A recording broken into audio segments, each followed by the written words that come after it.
ጤና ይስጥልኝ ውድ አድማጭ ተመልካቾች፣ ለዛሬ ዕለተ አርብ ያዘጋጀናቸው መረጃዎች እንደሚከተለው ይቀርባሉ። በቅድሚያ አበይት ነጥቦቹን። ኢትዮጵያና አሜሪካ ወታደራዊ ስምምነት መፈጸማቸው የውጭ ጉዳይ ሚኒስትር አስታወቀም። የሱዳን ጦር ከአርኤስኤፍ የወጡ ታጣቂዎችን የመዋሃድ የመጀመሪያ ምዕራፍ መጠናቀቁ ገለጸ። በታሪክ ታይቶ የማይታወቅ የኤልኒኖ ክስተት ሊያጋጥም እንደሚችል ተመራማሪዎች አስጠነቀቁም። አሁን የእነዚህና ሌሎች መረጃዎች በዝርዝር እናቀርብላችኋለን። ከኛ ጋር ሁኑ። ኢትዮጵያና አሜሪካ ወታደራዊ ስምምነት መፈጸማቸው የውጭ ጉዳይ ሚኒስቴር አስታወቀም። ኢትዮጵያና አሜሪካ ብሔራዊ ጥቅምን በጋራ ለማስጠበቅና የጋራ መተማመንን ለመገንባት እንዲሁም በወታደራዊና በዲፕሎማሲያዊ መስክ የነበራቸውን ግንኙነት ወደ አዲስ ስትራቴጂካዊ ምዕራፍ ለማሸጋገር የሚያስችላቸውን ስምምነት ማድረጋቸው የውጭ ጉዳይ ሚኒስቴር አስታወቀም።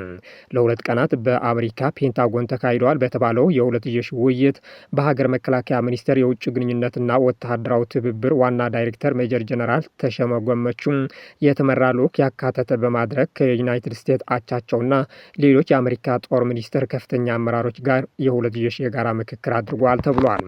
የሁለቱ ሀገራት ምክክር በሜጀር ጀነራል ተሾመና በአሜሪካው የፔንታጎን የአፍሪካ ጉዳዮች ምክትል ረዳት ጸሐፊ በጋራ ተመርቶ ውይይት ተደርጓል የሚለው የውጭ ጉዳይ ሚኒስቴር መረጃ በውይይቱ የሁለቱን ሀገራት ወታደራዊ ተቋማት ወታደራዊና ስትራቴጂካዊ ትብብር የበለጠ ለማጠናከር ከስምምነት ተደርሷል ብለዋል። ይህ አዲሱ ስትራቴጂካዊ ትብብር ነው የተባለው ስምምነት በጋራ መርሆች ላይ የተመሰረተ እንደሆነም ተመላክቷል። ይኸውም የሁለቱም ሀገራት ብሔራዊ ጥቅም የሚያስጠብቅና በጋራ ተጠቃሚነት ላይ በተመሰረተ መልኩ መስራት የሚል ነው። እንደ ሚኒስትሩ መረጃ ከሆነ ስትራቴጂካዊ ትብብሩ ዘላቂ ብሔራዊ ጥቅምና የጋራ ተጠቃሚነት ማረጋገጥ፣ የጋራ መተማመንን በማጠናከር ዘላቂ ትብብር መመስረትን ያካትታል።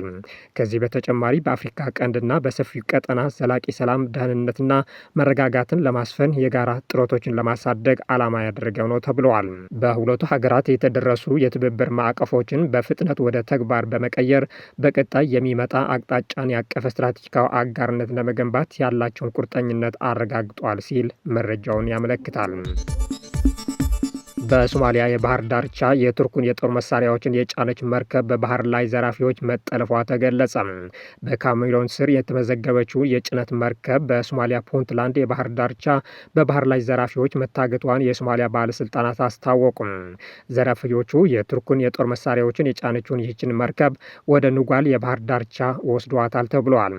ኤምቪ ሉቱፍ የተሰኘችው ይህችን መርከብ የታገተችው በፑንትላንድ አይል ወረዳ ከምትገኘው ማሪያ የባህር ዳርቻ በቅርብ ርቀት ላይ መሆኑን ባለስልጣኑ ስማቸው እንዳይገለጥ ጠይቀው ለአሶሲየትድ ፕሬስ ገልጿል። ፖላር ሙቭመንት ሺፒንግ በተሰኘ ድርጅት ባለቤት ስር የምትገኘው ይህች መርከብ በሞቃዲሾ ለሚገኘው የቱርክ ወታደራዊ ማሰልጠኛ ማዕከል የጦር መሳሪያዎችን እንዲሁም የመገናኛና የሳተላይት ቁሳቁሶችን ጭና እንደነበር ባለስልጣኑ አብራርቷል። በመርከቧ ላይ ከነበሩት 10 ሰራተኞች መካከል 6ቱ የህንድ፣ አንዱ የቱርክ፣ አንዱ የጆርጂያ ዜጎች ሲሆኑ ሁለቱም ደግሞ የሰርቢያ የደህንነት ጠባቂዎች መሆናቸው ተመላክቷል። ስለ ክስተቱ ከቱርክ ባለስልጣናት በኩል የተሰጠ ፈጣን ምላሽ የለም። ቀደም ሲል ሚያዝያ 18 ቀን ኤምቪ ስዋርድ የተሰኘችው መርከብ በማገድ ድርጊት ላይ ተሳታፊ እንደነበሩ የሚገመቱ 8 የባህር ላይ ዘራፊዎች መርከቧን በፑንትላንድ ዳንጎሬ ወረዳ ወደሚገኘው የጋርማል የባህር ዳርቻ ወስደዋታል። በኋላም ሁለቱም የቱርክ መርከቦች ወደ ታገተችው መርከብ የተቃረቡ ሲሆን የቱርክ ሄሊኮፕተሮችና ድሮኖችም አካባቢውን ሲቃኙ እንደነበር ባለስልጣኑ ገልጿል። በሌላ በኩል ሁለት ሰዎችን የጫነችው አንዲት ትንሽ ጀልባ ወደ መርከቧን በመቃረብ ጫት ማድረሷን ተናግረዋል። ጀልባዋ ወደ ባህር ዳርቻ ከተመለሰች በኋላ በተሰነዘረ የአየር ጥቃት የ4 ሰዎች ሕይወት ሲያልፍ በሌሎች 2 ሰዎች ላይ ደግሞ ጉዳት መድረሱ ባለስልጣኑ አያይዘው ገልጿል። የሱዳን ጦር ከአርኤስኤፍ የወጡ ታጣቂዎችን የመዋሃድ የመጀመሪያ ምዕራፍ መጠናቀቁ ገለጸ። የሱዳን ጦር ኃይሎች ከፈጣን ድጋፍ ኃይሎች አርኤስኤፍ የከዱ ወታደሮችን ሁኔታ የማጣራትና የማስተካከል የመጀመሪያ ምዕራፍን አጠናቅቋል ሲል ባወጣው ወታደራዊ መግለጫ አስታውቋል። ይህ እርምጃ በቅርብ ወራት ውስጥ በዳርፉርና ኮርዳፋን ተከታታይ መኮብለልን ተከትሎ ሲሆን ረቡዕ ዕለት ከ300 በላይ የአርኤስኤፍ ተዋጊዎችን ያሉት አንድ ክፍል በሰሜን ግዛት ውስጥ ላሉ የጦር ኃይሎች ክፍሎች እጅ በመስጠት ተጠናቋል።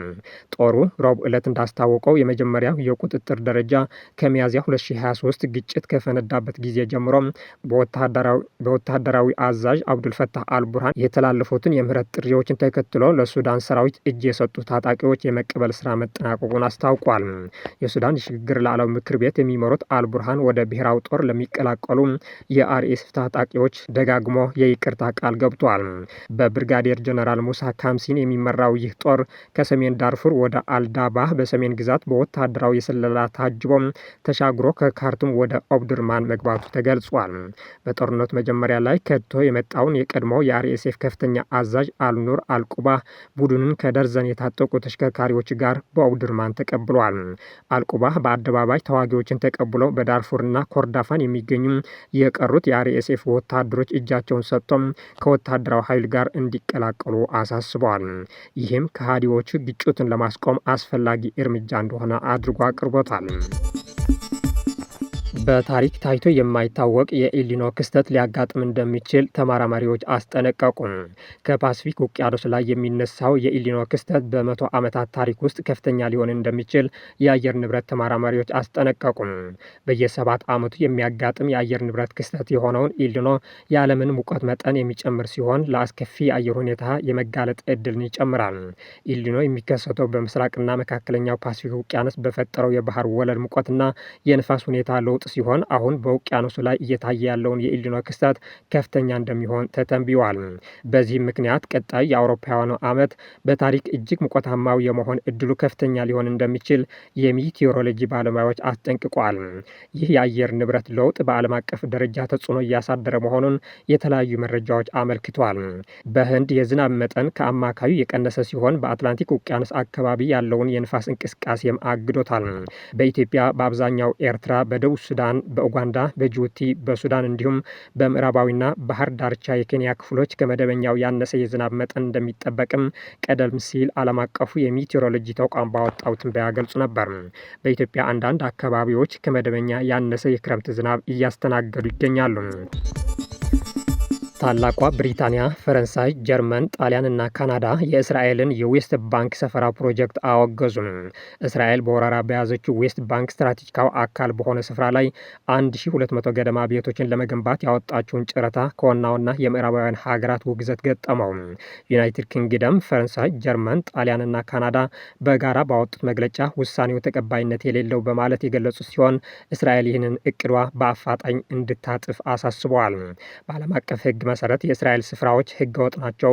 እስራኤል በዓለም አቀፍ ጫና ምክንያት በኢየሩሳሌም በስተምራቅ ሊገነባ የተያዘውን የኢ1 ግንባታ እቅድን ለመዘግየት ተገዳ ቆይታለች። አውሮፓውያን አጋሮቹና ካናዳ ሐሙስ ዕለት ባወጡት መግለጫ የውሳኔ ዌስት ባንክን ውስጥ ከፍተኛ አለመረጋጋት ከዚህ ቀደም ባልታየ መጠን ሰፋሪዎች በንጹሐን ላይ ጥቃት እየፈጸሙ ባለበት እንዲሁም በፍልስጤማውያን ኢኮኖሚ ላይ ከፍተኛ ገደቦችን በተደረጉበት በዚህ ወቅት መተላለፍ ጉዳይን ይበልጥ አሳሳቢ ያደርገዋል ብሏል። ይህ እቅድ አካባቢውን ከሰላም ከማራቅ ባሻገር እስራኤል ያላትን ዓለም አቀፍ ቁመና ይበልጥ እንደሚሸረሽረው ገልጿል። የተባበሩት መንግስታት ዋና ጸሐፊ አንቶኒዮ ጉተሬዝ ባወጡት ሌላ መግለጫ ይህ የኢ1 እቅድ ፍልስጤም ላይ የህልውና ስጋት መጋረጡን አንስቷል። ቤልጅየምን ተመሳሳይ ሀሳብ አንጸባርቃለች። የኢራን ውጭ ጉዳይ ሚኒስትር የትራምፕ የኢኮኖሚ ጦርነት አሜሪካ ላይ ተጨማሪ ሽንፈት ያስከትላል አሉ። የኢራን ውጭ ጉዳይ ሚኒስትር አባስ አራጋቺ ሐሙስ ዕለት የአሜሪካው ፕሬዝደንት ዶናልድ ትራምፕ በቴህራን ላይ ይፋ ያደረጉትን ኢኮኖሚ ጦርነት ዘመቻ ዋሽንግተን ላይ ተጨማሪ ሽንፈት የሚያስከትል ነው አሉ። አራጋቺ በኤክስ ገጻቸው ላይ የኢኮኖሚ ጦርነት የሚባለውን ከአሜሪካ ቀውስ ትኩረትን ለማስቀየር የተወሰደ እንደሆነ በመግለጽ የሀገሪቱ ብሔራዊ ዕዳ 40 ትሪሊዮን ዶላር መድረሱን ከቀውሶቹ አንዱ አድርገው ጠቅሷል። ያልተሳኩ ፖሊሲዎችን አቅልሎ መመልከት የበለጠ ሽንፈትንና የኢራናውያንን ጠላትነት ያመጣል ያሉት አራጋቺም የአሜሪካ ኢኮኖሚያዊ ሽብርተኝነት በዓለም አቀፍ ደረጃ ያለውን ምጣኔ ሀብትና ሉዓላዊነት አደጋ ላይ እንደሚጥል ተናግረዋል። የኢራን ምክትል ውጭ ጉዳይ ሚኒስትር ካዚም ጋርባባዲ በኤክስ ገጻቸው ላይ ዋሽንግተን ወታደራዊ ዓላማዎችን ማሳካት ባለመቻሏ ወደ ኢኮኖሚ ጦርነት ፊቷን አዙራለች ብለዋል። ኢራን ልትሸነፍ መቃረቧን ከውድቀት አፋፍ ላይ መሆኗን ይናገራሉ። ነገር ግን አጋሮቿ ወዳጆቻቸው እንዲረዷቸው እየተማጸኑ ነው ሲሉም ጋራባባዲ ተናግረዋል። ችግሩ የእነሱ የተሳሳተ ስሌት ነው። ለመሸፋፈን በሞከሩ ቁጥር ለራሳቸው የበለጠ ውድቀት ይፈጥራሉ ሲሉም አክሏል። መከላከያው የጦርነቱን ዓላማዎች ማሳካት አልቻለም። እናም አሁን የሚቀጥለው ውድቀታቸውን ኢኮኖሚያዊ ጦርነት ብለው ሰየሙት ይላሉ። የሀገሪቱ ከፍተኛ ባለስልጣናት ይህንን ያሉት ትራምፕ ረቡዕ ዕለት እስካሁን የትኛውም ሀገር ላይ ከተወሰደው የምጣኔ ሀብት ጫናዎች በበለጠ አድቃቂ የሆኑ የኢኮኖሚ እርምጃዎች እንደሚወስዱ ተናግሯል። ትራምፕ ይህንን ያሉት ለ60 ቀናት ተደርሶ የነበረውን የተኩስ አቁም ስምምነት ሰኞ ዕለት ከተጠናቀቀ በኋላ ነው። ትራምፕ ረቡዕ ምሽት ባጋሩት የማህበራዊ ሚዲያ ልጥፍ ይህንን ኢኮኖሚያዊ እርምጃ የሚወስዱት የኢራን እስላማዊ ሪፐብሊክ ከአሜሪካ ጋር ስምምነት ላይ መድረስ ስላልቻለ መሆኑን ገልጿል። የዕለቱ መረጃዎች እነኚህ ይመስሉ ነበር። ስለተከታተላችሁ እናመሰግናለን። መልካም ጊዜም